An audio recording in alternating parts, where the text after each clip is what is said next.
हरियाणा में राज्यसभा चुनाव का हाई वोल्टेज ड्रामा। कांग्रेस उम्मीदवार कर्मवीर सिंह बौद्ध जीते हैं। प्रभारी बीके हरिप्रसाद ने मानी क्रॉस वोटिंग की बात। गद्दारों के खिलाफ होगी कड़ी कार्रवाई, ये बीके हरिप्रसाद ने कहा है।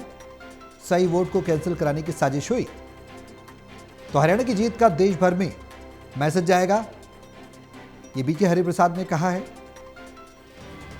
और गद्दारों के खिलाफ जो प्रभारी हैं कांग्रेस के, वो कड़ी कार्रवाई की बात कर रहे हैं।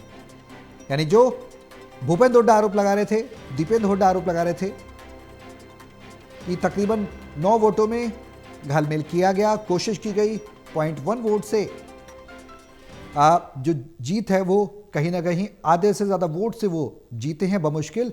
लेकिन जो स्थिति बनाई है ये बीजेपी के द्वारा बनाई गई, तमाम आरोप कांग्रेस के द्वारा लगाया गया। बीके हरिप्रसाद का बयान आया है और क्रॉस वोटिंग की बात मानी है। लोकसभा का चुनाव का नतीजा साफ कर दिया है।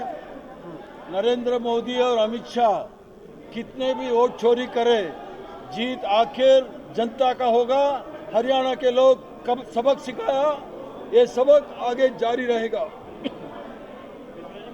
जो गुजरात के उप मुख्यमंत्री आके कह रहा था, वो बहुत दुख जता रहा था। कांग्रेस का विधायकों को लेके बहुत दुख हो रहा था उसको, क्योंकि इन लोगों को खरीद नहीं पाया। खरीदने का कोशिश लगातार किया। इसके बड़े बड़े नेता शिमला में आके खरीदने का कोशिश किया, इसके बावजूद हमारा कोई विधायक इसको ये लोग खरीद नहीं पाया।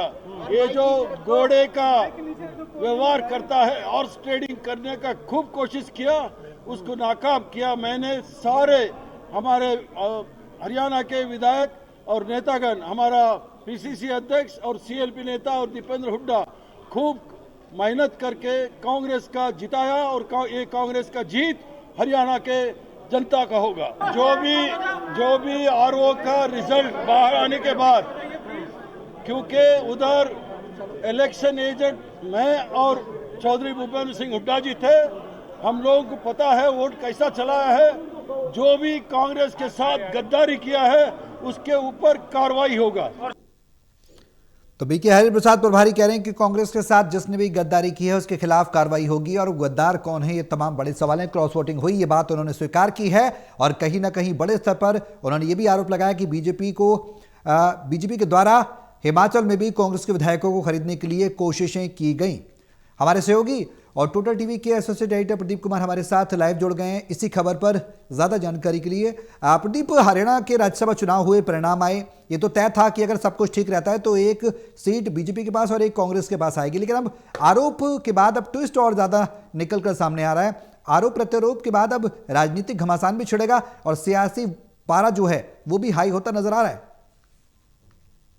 देखिए सौरभ, रात भर हाई प्रोफाइल ड्रामा चला है और जिस तरीके से घमासान हुआ है राज्यसभा की सीट, आंकड़ों के लिहाज से कांग्रेस के पक्ष में एक सीट मिलनी 33-37 विधायक थे और दूसरी तरफ बीजेपी की एक सीट संजय भाटिया का जीतना तय था। लेकिन सतीश नांदल को चुनाव मैदान में उतारने के साथ ही ये साफ हो रहा था कि इस चुनावी मुकाबले में कांग्रेस की मुश्किलें बढ़ेगी और आखिरकार ऐसे ही हुआ है। जो पूरा वोटों का गणित रहा है और जो अब तस्वीर साफ हुई है वो साफ बयान कर रही है कि कांग्रेस बाल बाल बच गई है। ये सीट उसके खाते में आ तो गई है, लेकिन ये जीतने के बाद भी हार जैसी लग रही है। इसकी वजह यह है कि 5 कम से कम विधायकों ने क्रॉस वोटिंग की है, जो जानकारी हमें मिल रही है। इसके अलावा 4 जो विधायक हैं उनके वोट निरस्त हो गए। इसको आप कह सकते हैं कि ये दबाव था या चुनाव आयोग की कार्यप्रणाली पर जो सवाल उठा रही है कांग्रेस पार्टी, उसको जोड़कर देख सकते हैं। लेकिन जो क्रॉस वोटिंग हुई है, अपने घर को ना संभाल पाना, ये एक बड़ी चुनौती कांग्रेस के लिए बनी हुई है।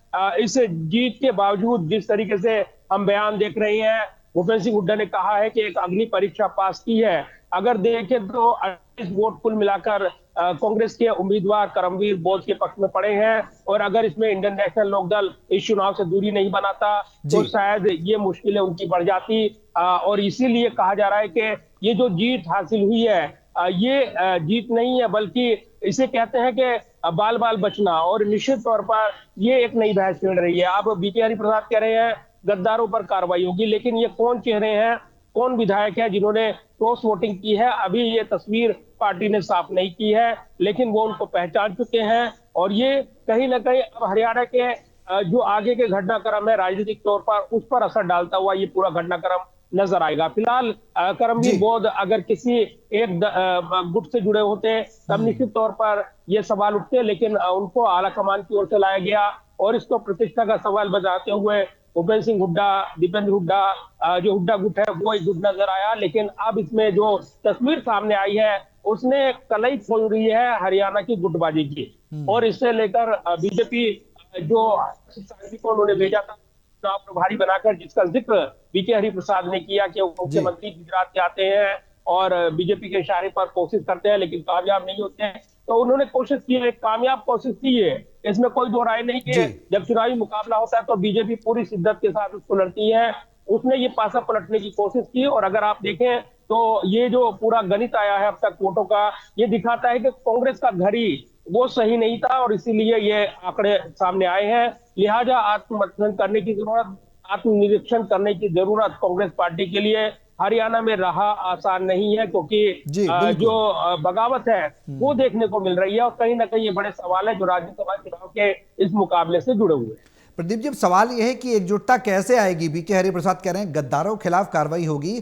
भाई विपक्ष में आप बैठे हैं, 37 आपके विधायक हैं, 5 गद्दारी कर देते हैं या 6 गद्दारी कर देते हैं, 9 गद्दारी कर देते हैं, तो बहुमत का आंकड़ा तो वैसे भी राज्यसभा में नहीं छू पा रहे थे, बमुश्किल छू पाए, लेकिन अब गद्दारों के खिलाफ कैसे कार्रवाई करेंगे? पार्टी को मजबूत करना चुनौती है, संगठन को एकजुट करना चुनौती है, रूठे हुए को मनाना चुनौती है, सबको समानता देना चुनौती है, तो चुनौतियां ही चुनौतियां हैं पार्टी के आगे।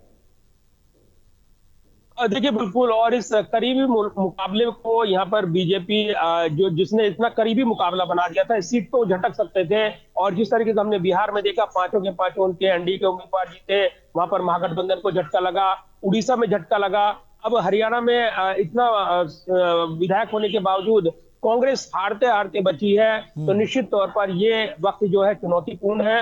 और अब निश्चित तौर पर उनके अपने ही विधायक जब टूट रहे हैं या पाला बदल रहे हैं, तो ये बड़ी एक चुनौती है। राजनीतिक तौर पर एक दौर में ऐसा होता है जब विचारधारा मायने नहीं रखती, सत्ता बल धन बल मायने रखता है, और उसका आरोप लगाते हुए कांग्रेस हमलावर है। तो गुटबाजी एक बड़ी चुनौती हरियाणा में बनी हुई है। संगठन सर्जन अभियान के बावजूद जिस तरीके के हालात बने हुए हैं वो चुनौती पैदा करते हैं, लेकिन करीबी मुकाबले में अपने उम्मीदवार करमवीर बोध को यहाँ पर जीता ले गई है कांग्रेस पार्टी। अब इसका आत्ममंथन जरूर होगा।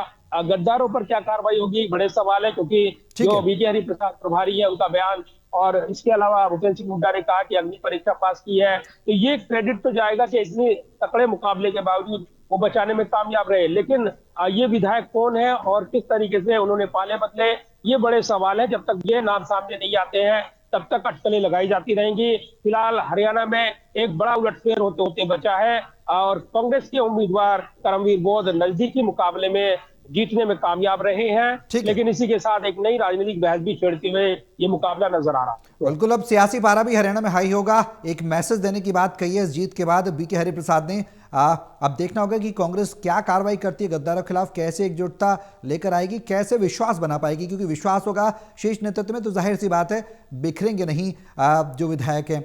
मजबूत करना होगा पार्टी को, डगर मजबूत करनी होगी। प्रदीप, बने रहे आप हमारे साथ।